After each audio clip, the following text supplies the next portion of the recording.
Hello बच्चों, let's see the question and the question is which of the following reaction is appropriate for converting acetamide to methenamine।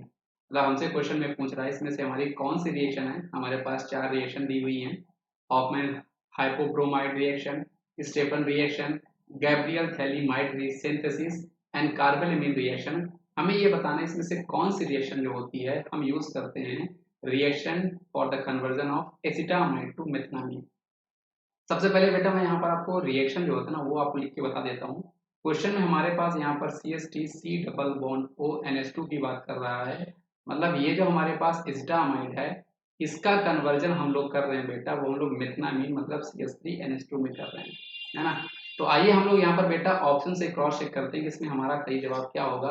तो आप जब option number A को देखते हो बेटा तो यही इस क्वेश्चन का आपके पास सही जवाब है कि जब हम लोग हॉफमैन ब्रोमाइड रिएक्शन करते हैं तो उसमें हम लोग क्या करते हैं बेटा, हम लोग यूज करते हैं वहां पे ब्रोमीन, साथ में यहाँ पर हम लोग यूज करते हैं 4 मोल NaOH को। यहाँ पर होता क्या है, ये आपकी एक तरह से डिग्रेडेशन रिएक्शन होती है जहां पे जो आपका एमाइड होता है बेटा वो आपका प्राइमरी एमीन में कन्वर्ट हो जाता है। आपका एमाइड जो होता है वो प्राइमरी एमीन में कन्वर्ट हो जाता है और साथ ही साथ यहाँ पर आपको जो बाई प्रोडक्ट मिलते हैं आपको लिखना है तो आपको Na2CO3 यहाँ पर मिलता है बेटा, साथ में यहाँ पर आपको NaBr मिलता है, NaBr मिलता है और साथ ही साथ यहाँ पर आपको वाटर मॉलिक्यूल भी मिला करते हैं, है ना। तो ये आपके बाई प्रोडक्ट हैं, लेकिन हमें बाई प्रोडक्ट में नहीं ध्यान देना है। तो इस क्वेश्चन का जो आपके पास सही जवाब है बेटा वो आपके पास ऑप्शन नंबर 1 है, हॉफमैन ब्रोमाइड। अच्छा, ये जो आपकी रिएक्शन होती है बेटा ये आपकी डिग्रेडेशन रिएक्शन होती है, इसको हम लोग डिग्रेडेशन रिएक्शन भी बोला करते हैं। अब इस रिएक्शन को हम लोग डिग्रेडेशन रिएक्शन क्यों बोलते हैं बेटा, क्योंकि यहाँ पर आप जब देखोगे आपका ये जो पेरेंट हमारे पास रिएक्टेंट है इसके पास 2 कार्बन हमारे पास चेन में है, लेकिन जो हमें प्रोडक्ट मिल रहा है उसके पास एक ही कार्बन चेन में है। यहाँ पे कार्बन का डिग्रेडेशन हुआ करता है इसलिए आपका डिग्रेडेशन रिएक्शन भी कहलाता है, तो आपको ध्यान होना चाहिए। इसके अलावा हम अगर बाकी रिएक्शन का अगर हम बात करते हैं बेटा तो जो आपकी स्टेपल रिएक्शन है एक्चुअल में यहाँ पे जो हमारा नाइट्राइल होता है उसको हम लोग एल्डिहाइड में कन्वर्ट करते हैं।